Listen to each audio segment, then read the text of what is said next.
اب جو یہ بقیہ حصہ ہے 3 رکوع سورہ مبارکہ کے، اس میں بعض بڑے اہم مضامین آ رہے ہیں دین کے فلسفے کے اعتبار سے۔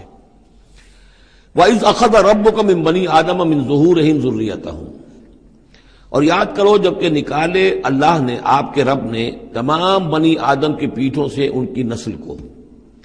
اب یہ کہ یہ اصل میں تو معاملہ ہو رہا ہے عالم الارواح میں، جبکہ ابھی جسد پیدا ہی نہیں ہوئے تھے، لیکن 2 ہی شکلیں ہو سکتی تھی، یا تو لوگوں کو یہ ساری بات پہلے بتائی گئی ہوتی، عالم ارواح ہے، پہلی تخلیق یہ ہے، دوسری تخلیق یہ ہے، عالم ارواح میں یہ قول و قرار لیا گیا۔ عرب کے جو اولین مخاطب تھے حضور صلی اللہ علیہ وسلم کے اور قرآن کے، چونکہ ان کے لیے یہ چیزیں ان کی اس وقت کی استعداد کے اعتبار سے بھاری تھیں، قرآن مجید نے عام فہم الفاظ استعمال کیے۔ جب ہم نے نسل آدم کی تمام ان کی پیٹھوں سے ذریت کو نکال لیا، یعنی یہ کہ جتنے بھی انسان آنے والے تھے دنیا میں، ان سب کی ارواح جو ہیں وہ وہاں موجود تھیں۔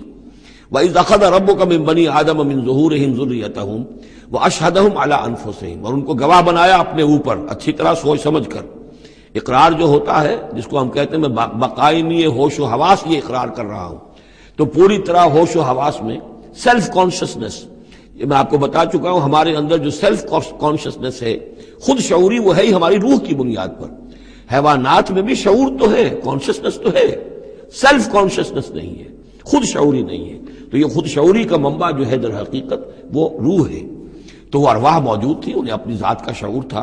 اشہدہم علی انفسہم، انہیں اپنی ذات کے اوپر خود گواہ بنا کر پھر سوال کیا، الست بربکم، کیا میں تمہارا رب نہیں ہوں، تمہارا مالک، تمہارا آقا؟ قالوا بلا، وہ کہیں گے کیوں نہیں، شہیدنا، ہم اس پر اقرار کرتے ہیں، ہم گواہ ہیں۔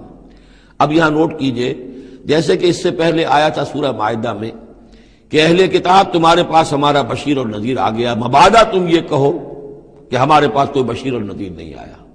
وہ گویا کہ اتمام حجت تھی اہل کتاب پر۔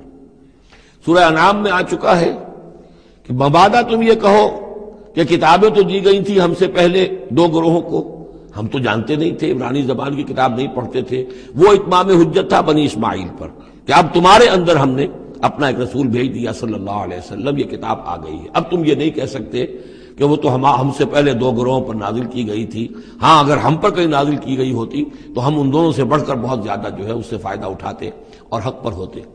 اب یہ جو گواہی ہے یہ آ رہی ہے پوری نوع انسانی، جس کے حوالے سے میں نے آپ کو بتایا تھا کہ وہ عہد کہ جو ہر روح انسانی اللہ کے ساتھ کر کے آئی ہے، کوئی نبی نہ آتا، کوئی کتاب نہ آتی، تب بھی یہ عہد بنیاد ہے مؤاخذہ اخروی کی، محاسبہ، accountability, the grand accountability of the day of judgment, اس کا بیسس جو ہے وہ یہ ہے، بنیادی بات یہ ہے، بنیادی حجت یہ ہے۔ نبوت سے، کتابوں سے، وحی سے، یہ تو اتمام حجت ہوا ہے، اضافی شے ہے۔ اللہ نے امتحان کو اور آسان کر دیا نوع انسانی کے لیے، لیکن بنیادی حجت جس کی بنا پر ہر انسان رسپانسبل ہے، اکاؤنٹیبل ہے، وہ یہ عہد ہے۔ ان تقولوا یوم القیامت انا کنا عن ھذا غافلین، مبادا تم کہو قیامت کے دن کہ ہم تو اس سے غافل تھے۔